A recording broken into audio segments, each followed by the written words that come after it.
Hi there, welcome back to Good Morning Sports Fans. We start this hour with some breaking news. Let's get straight to Everton and our reporter Vinny O'Connor. Vinny, what can you tell us? Running out though, well, Arsenal, they've spent £260 million in this window as they chase that elusive Premier League title. And Carver, they might not be finished there. Mikel Arteta looking to the Bundesliga to sign another defender. What can you tell us? Well, they're trying to sign Piero Hincapié from Bayer Leverkusen. Now, interestingly, he has got a release clause which is around €60 million, but he's made it clear that he wants to leave, he wants to move to Arsenal. So I think Arsenal have got a little bit of leverage there to try and get him for below his release clause. But this all depends on Arsenal being able to sell players as well, because they've spent a lot of money, but they haven't really recouped very much at all so far. They're in talks to sell Jakob Kiwior to Porto. That deal, I think, is a loan plus an obligation, could be worth around £25–30 million. I think if that goes through, then they would have a better chance of signing Hincapié. But it's really, really important that he wants to move to Arsenal. Tim, always a pleasure. Hope you are well. Let's get right into it, shall we? And let's start with Piero Hincapié, because Arsenal are after him. We all know Arsenal have got a very strong defence. Would he add to what they already have? Yeah, this is the question, and he's a terrific player. He's 23, he's played nearly 50 times for Ecuador, and he's a key part of this extraordinary Ecuador defensive unit. Conceded one goal in the last 9 rounds of World Cup qualification. Left-footed defender, really he's a centre-back, can also give you a left-back as well. He's not a flyer up the wing kind of left-back, but he likes to bring the ball out of defence, and he can also be constructive. I remember the first time I saw him, and Ecuador threw him in as a teenager, and I had my doubts. I thought too spindly maybe, and he's got mistakes in him.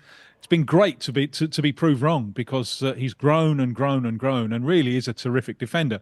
My little doubt here is, why would Arsenal want to spend so much for a player in this position when they have both Gabriel Magalhães and Calafiori? So you've got covered there, very well covered, both the positions that Hincapié offers. So it's a little bit of a surprise to me why it's Arsenal.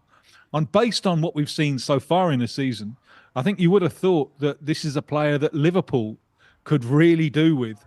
And that not only does that go for him, that also goes for his teammate in the Ecuador side, Joel Ordóñez, who's only 21. Another terrific defender who gives you either the right-sided centre-back or the right-back. Now, he's trying to force his way out of Bruges, and that's another name that could pop up, I think, between now and the end of the window. OK, yeah, interesting. Liverpool could well be. Arsenal are reportedly in advanced talks to sign Ecuadorian defender Piero Hincapié from Bayer Leverkusen, as the North London club looks to bolster its defensive options ahead of the upcoming season. The 22-year-old centre-back, who is impressed in the Bundesliga with his composure on the ball and tactical intelligence, is said to have expressed a strong desire to make a move to the Premier League, with Arsenal emerging as his preferred destination. Sources close to the negotiations suggest that both clubs are optimistic about reaching an agreement, especially given Hincapié's openness to the transfer and Mikel Arteta's long-standing interest in the player. Although Leverkusen are reluctant to part ways with one of their key defensive assets, the German side may be persuaded to negotiate a deal if Arsenal meets their valuation, which is believed to be significant given the player's age, potential, and contract status. While several Premier League clubs had previously shown interest in Hincapié, it appears that Arsenal's project and Champions League ambitions have made them the most appealing option for the Ecuadorian international, who is eager to test himself at the highest level of English football. If completed, the move would not only reinforce Arsenal's backline but also underscore their intent to challenge for major honours in the coming season.